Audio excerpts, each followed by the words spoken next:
William Shakespeare একটা কথা বলেছিলেন, পৃথিবী একটি রঙ্গমঞ্চ, আর পৃথিবীর প্রত্যেকটি নরনারী সকলেই অভিনেতা অভিনেত্রী। আসলে আমরা মানুষ, বিভিন্ন নামে আমাদেরকে ডাকা হয়। কেউ ভাই, কেউ পিতা, কেউ পুত্র, কেউ সন্তান, কেউ পিতামাতা, কেউ ভাই বোন। তো প্রত্যেকটা মানুষের অনেকগুলো রোল প্লে করার জায়গা থাকে। অর্থাৎ আমি সন্তান হিসেবে যখন কথা বলবো তখন আমার এক ধরনের চরিত্র, যখন আমি পিতা হিসাবে কথা বলবো বা পিতা হিসাবে অভিনয় করব বা পিতা হিসাবে রোল প্লে করব, তখন আমার যে রোল প্লে করার সিস্টেম সেটা অবশ্যই আলাদা রকম। আমরা সাধারণত সিনেমা হলে বিভিন্ন নায়ক নায়িকার, অর্থাৎ একজন নায়কের বিভিন্ন টাইপের চরিত্রে অভিনয় করতে দেখি।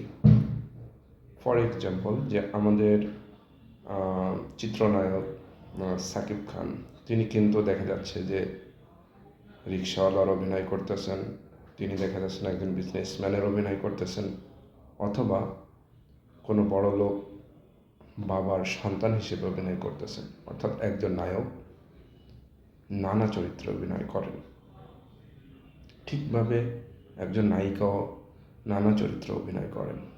কিন্তু এই অভিনয়ে আমরা কোনো সমস্যা বোধ করি না, কারণ এটা আমরা জানি যে এটা একটা অভিনয় করেই একটা জিনিস দেখানো হচ্ছে। কিন্তু রাজনীতিতে যখন একজন রাজনৈতিক নেতা, তিনি যখন সরকারি দলে আছেন এক রকমের আচরণ করতেছেন, তিনি যখন বিরোধী দলে আছেন তিনি অন্য রকমের আচরণ করতেছেন, অথবা তিনি এই দুই দলের মধ্যে কোনো দলে নেই, তখন তিনি ভিন্ন অন্যরূপ আর একটা আচরণ করতেছেন। এই নেতাদের এই আচরণ আমরা সাধারণ জনগণ সাদামাটাভাবে বলে দিই যে পল্টিবাজি। আসলে এটা পল্টিবাজি, হ্যাঁ, পল্টিবাজিটাই এখন সাধারণ জনগণ আমরা যারা আছি আমরা খুব ভালোভাবে খাই। রাজনীতি যদি একটি মার্কেট প্লেস হয়, এই মার্কেট প্লেসে চটকদার কথাবার্তা যে বলতে পারে, প্রতিবাদী কণ্ঠে যে কথা বলতে পারে, অথবা খুব চতুর যে ব্যক্তি, তিনাকেই আমরা ওই যোগ্যতম আসনে বসাই। ওই আসনে বসানোর জন্য যে যোগ্যতার দরকার ছিল, যাকে বসানোর দরকার ছিল, তাকে আমরা বসাচ্ছি না। ফলস্বরূপ আমরা কিন্তু যোগ্য নেতা পাচ্ছি না। যে সকল নেতা পাচ্ছি সেটা অবশ্যই পল্টিবাজিদের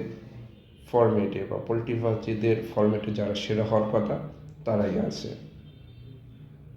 সো আমরা সাধারণ জনগণ, মোটা থেকে এটা আমার গায়েও পড়বে, আমরা সাধারণ জনগণ যদি সহজভাবে বলি, যদি আর একটু ডিটেলসে বলা উচিত ছিল বা বলাটা উচিত, তারপর আমি বোঝানোর স্বার্থে বলতেছি যে আমরা সাধারণ জনগণ যদি অসভ্য হই, সভ্যতার ছিটেফোঁটা যদি আমাদের ভিতরে না থাকে, নির্দিষ্ট সেক্টরে যদি আমাদের জ্ঞান না থাকে, তাহলে আমরা কিভাবে আশা করব যে একজন আদর্শিক নেতা আমাদেরকে নেতৃত্ব দিবেন?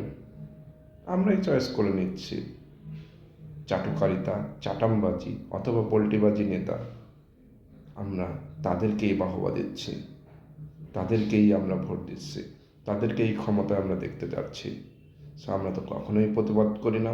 হ্যাঁ, বিষয়টা এরকমের যে এই কালচারটা ধীরে ধীরে চলে আসছে, সেই কালচারটা একবারেই দূরে চলে যাবে না।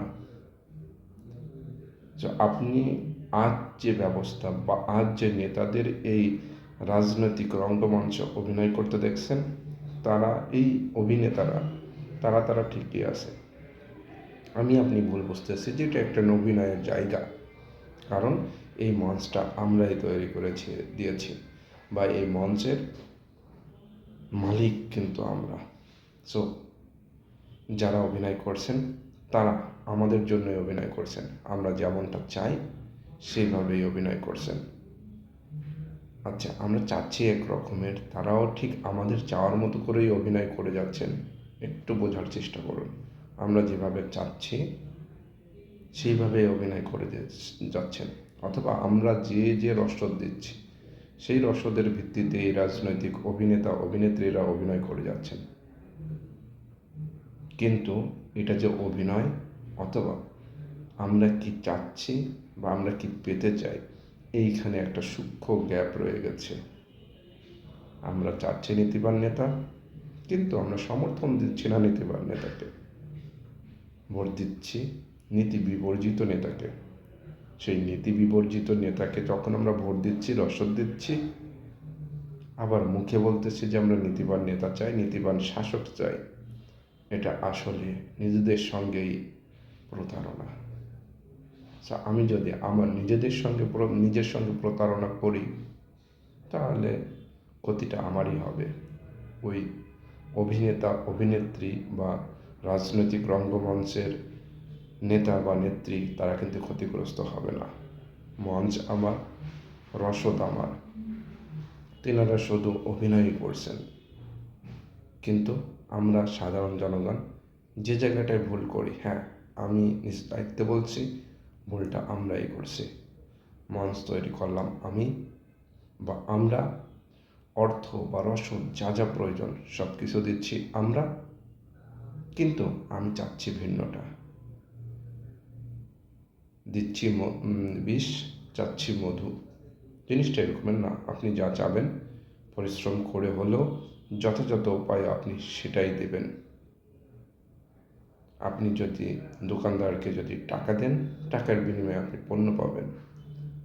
কিন্তু আপনি যদি একটা টাকার অনুরূপ একটা ফটোকপি করে যদি দেন, দোকানদার আপনাকে মারবে, ধরবে, আইনে দিবে, ক্ষতিগ্রস্ত আপনিই হবেন। সচেতন হন। সচেতন হওয়ার পরেই শেষ না, আপনাকে কিছুটা পথ পরিশ্রম করে এগিয়ে যেতে হবে। তাহলেই আপনার এই সচেতনতা একদিন ভালো ফল দেবে ইনশাল্লাহ। আমি আপনাদের কাছে উদারতভাবে আহ্বান করব যে আমি সাধারণ জনগণকে এক বাক্যে অসভ্য বলতেছি, রাজনৈতিক জ্ঞান নেই এরকমের বলতেছি, এরকমের কথাগুলো আসলে উদাহরণ দেওয়ার জন্য বলতে হয় বা বলতে হচ্ছে। বাট আমরা যদি এখন থেকেই যদি সচেতনতা বৃদ্ধি করতে থাকি, সেই অনুযায়ী উদ্যোগ নিতে থাকি এবং সেই পাশাপাশি সেই অনুযায়ী কাজ করতে থাকি, আমি 1 মাস 2 মাসে ফল পাবো না, বাট আমি যদি আজ থেকে বীজ বপন করা শুরু করি, 1 বছর 2 বছর বা 5 বছর বা 10 বছর পরে ইনশাল্লাহ আমরা সবাই ভালো ফলাফল পাবো। যদি ভালো বীজ বপন করতে পারি, ভালো ফলাফল পাবো। আর যদি মন্দ বীজ বপন করি, মন্দ ফলাফল পাবো। সিম্পল হিসাব। আমি আপনি সচেতন হইলে, ভালো কিছুই আমাদের ভবিষ্যতে ভালো কিছুই পাওয়া যাবে বলে আমি মনে করি। আমি কাউকে দোষ না দিয়ে নিজ দায়িত্বে যদি ভালো হয়ে যায়, আশা করা যায় সময় একটু বেশি লাগবে, তারপরও সুদিন আসবে ইনশাল্লাহ। আর যদি মনে করি যে কাজটা তো আমার না, অন্য কেউ করবে, হ্যাঁ আমি এটাও বিশ্বাস করি কেউ না কেউ করবে, কিন্তু কেউ না কেউ করবে এই কথা বলতে বলতে কিন্তু যুগের পর যুগ চলে যাবে। সেই যুগের পরে যুগ যদি চলে যায়, এই মন্দ সময়টার ভিতরে আমি আপনি আমার নতুন প্রজন্ম অথবা কয়েক প্রজন্ম কিন্তু অতিবাহিত হয়ে যাবে। ক্ষতিগ্রস্ত হব আমি বা আমার প্রজন্মগুলো। আমি অথবা আমার প্রজন্মগুলো যদি লাভবান হতে চাই বা সুন্দর একটা সমাজ ব্যবস্থার মধ্যে দিয়ে যেতে হয়, বা আমি আমার পরবর্তী প্রজন্মকে সুন্দর একটা সমাজ ব্যবস্থার ভিতর যদি রেখে দিতে চাই, তাহলে আমাকেই প্রথম পদক্ষেপটি নিতে হবে। সেটি এমন হতে হবে, নিজে সচেতন নাগরিক হব এবং পজিটিভ পরিবর্তনের জন্য কাজ করব। পাশাপাশি এটা এমনই একটি কঠিন কাজ, দলবদ্ধ কাজ, যে একা একা করাটা আসলে খুব কঠিন বিষয়। নিজেও চেষ্টা করতে হবে, আপনার বা আমার আশপাশে যারাই থাকবে তাদের সহযোগিতা নিতে হবে। হ্যাঁ, এখানে অনেক ত্যাগ স্বীকার করতে হবে, অনেক কৌশলী হতে হবে। অনেকে অনেক ধরনের কথা বলবে, সেগুলোকে হজম করেই আপনাকে সামনে এগিয়ে যেতে হবে, কারণ আপনি একটি ভালো কাজ করার জন্য উদ্যোগ গ্রহণ করেছেন। এই সমাজ ব্যবস্থা আপাতত দৃষ্টিতে একটি নোংরা নর্দমার মতো, আর এই নর্দমা যদি আপনাকে আমাকে পরিষ্কার করতে হয়,